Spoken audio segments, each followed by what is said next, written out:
I love the Steam Deck. It has been my primary gaming system for the last couple of years, but in 2026 I've gotta ask, is the Steam Deck still worth it? Now the reason I even started thinking about this was that the other day I sat down to finally play Expedition 33 on my Steam Deck. After about 15 minutes though, the visuals were so rough that I dove into the settings only to see that almost everything was locked. And I mean, the performance is fine at like 30 FPS-ish, but like the problem is for a game with this many close-ups of the characters, it kind of bounced off. Looked like the Switch won. I switched to the Xbox Ally X, which did immediately look a lot better, but not everyone has the luxury of just picking up a different handheld. Now, I have recommended the Steam Deck, a lot, and it has consistently been my answer to what should I get for portable gaming, because it is just so good in so many ways. I mean, SteamOS is incredible, the library is massive, the hardware just works. I mean, when the OLED model came out in 2023, that became the Steam Deck for me. But the OLED was a screen upgrade, not a performance upgrade. The chip inside essentially dates back to 2022.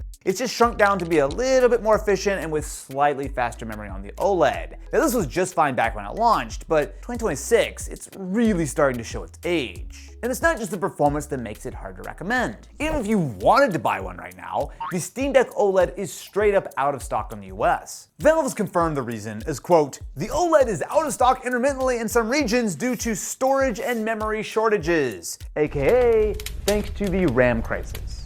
And the LCD model actually was discontinued late last year, meaning that if you want to buy a new Steam Deck today, you're kind of out of luck. Surprise, surprise, used prices are climbing because of it. Now we covered a lot of the reasons for this when we broke down why the Steam machine is in so much trouble, but it really boils down to the fact that Valve is just a tiny player in hardware and they're unable to compete for scarce memory versus the giant Lenovo's and HPs of the world. All this brings us back to the question I asked myself when I fired up Expedition 33. It's not just does the Steam Deck still work, but really, can it handle the games that people want to play right now in 2026? I've been such a big fan of the Steam Deck, but I'm not sure I can keep doing that, at least without some pretty big asterisks. So let me show you what I mean with Expedition 33. So if I pull up the settings, what you'll see is that there are essentially no graphics options. So you can change your upscaling mode and what the resolution is, but they lock all of the nitty-gritty things basically behind a filter. Like, this feels like you're playing a console game, which I don't love. At first glance, I don't think this game looks bad, but no matter what upscaling method you use, there are a lot of artifacts, and especially if I walk into like a conversation here, it's flickering and blurry, and I get it, like it's a narrative game, I should just like ignore it, but to me, it's too distracting. Maybe I'm being a snob, but it looks bad enough that I don't want to play the game on the Steam Deck. So next up, I have Monster Hunter Wilds. Now this is not a game I would traditionally play. However, it is a very popular title that initially did not run pretty much at all on the Steam Deck. However, even though if you check it, it does show that the game's graphic settings cannot be configured to run well on the Steam Deck. There's been a patch, I think recently, that supposedly improved performance on the PC, so I want to give it a try. Now I'm going to open up the options and turn the settings all the friggin' way down. Okay, that looks terrible, but we are getting 40 FPS. What? Give it a sec. If the game doesn't look good immediately, I'm like, ew! Okay, you know what? Boy, wow. It looks like ultra film grain every time there's a camera cut. Oh, wow, okay, we're in. Oh, 60 FPS, uh-oh. There's so much motion, it looks like we're playing at like 144p, if I'm honest with you, but it feels responsive, adjacent. Wait, am I not controlling anything? Oh, am I the kid on the back because I skipped all the cutscenes?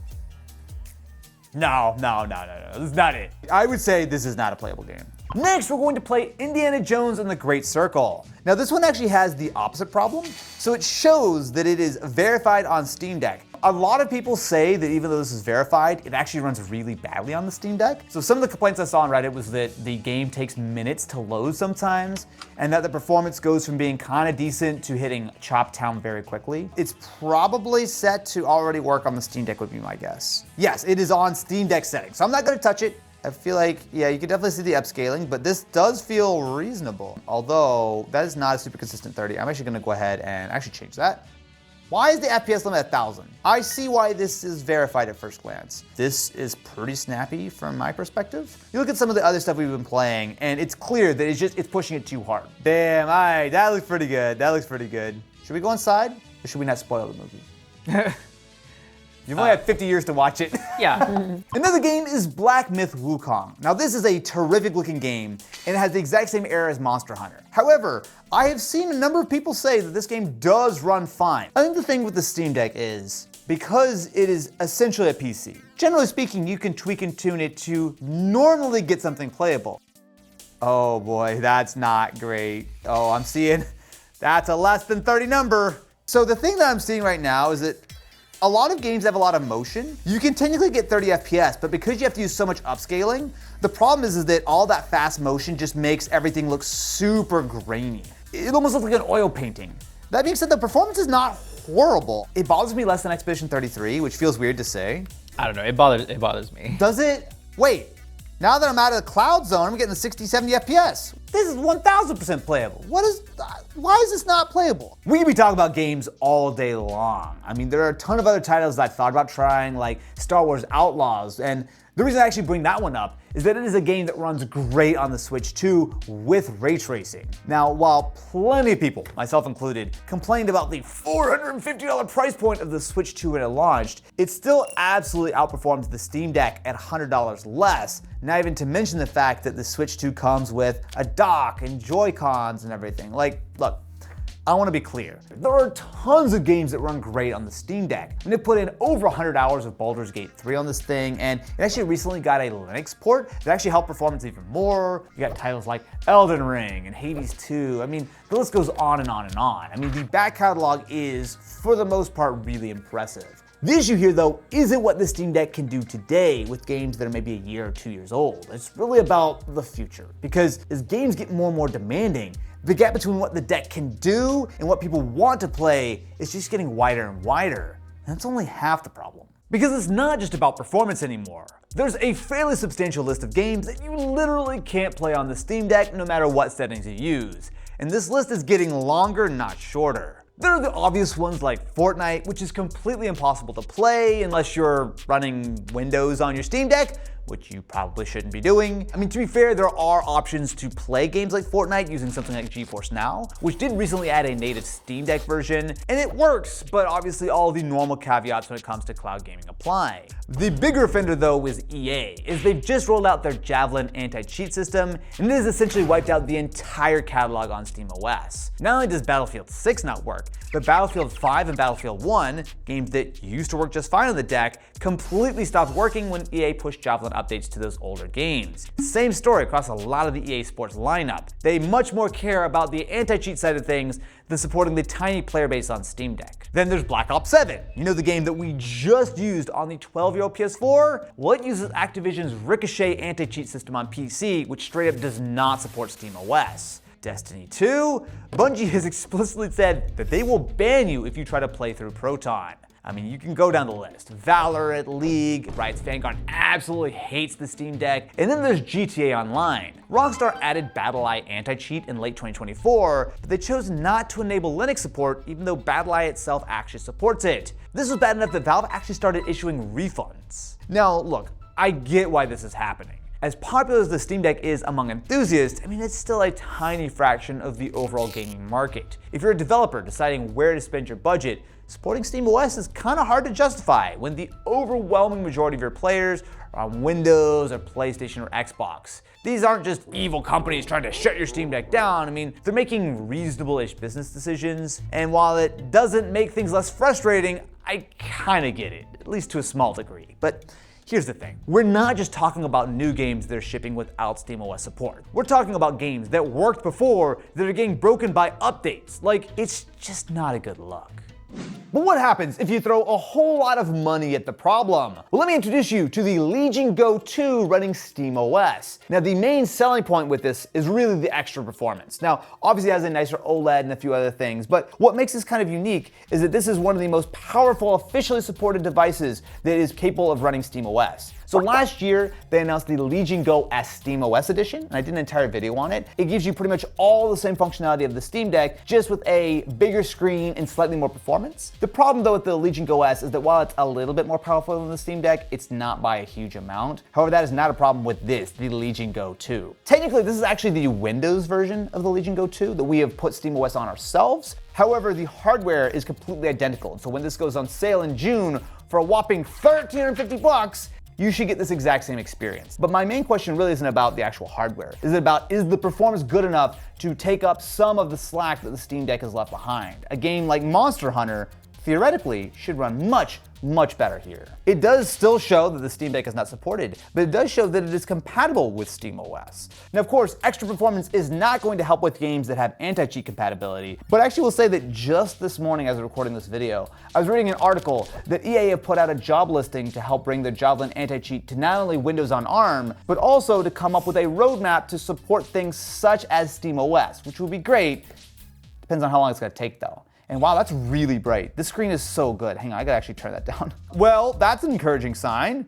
We're immediately locked to 60 FPS. Now, if you'll recall from 3 minutes ago, this looks real bad on the Steam Deck. But that being said, this is better. So we're getting an actually fairly smooth 60 FPS. Now, that being said, the image quality doesn't look any better. We're running at a high resolution, but it's still upscaling from quite a low resolution. Now, this is me. I'm probably turning up the settings a little bit, but we're instantly in a super playable kind of zone. It really does show that with more horsepower under the hood, SteamOS has a lot of functionality. Maybe we just get Steam Deck 2 and all our problems will be solved.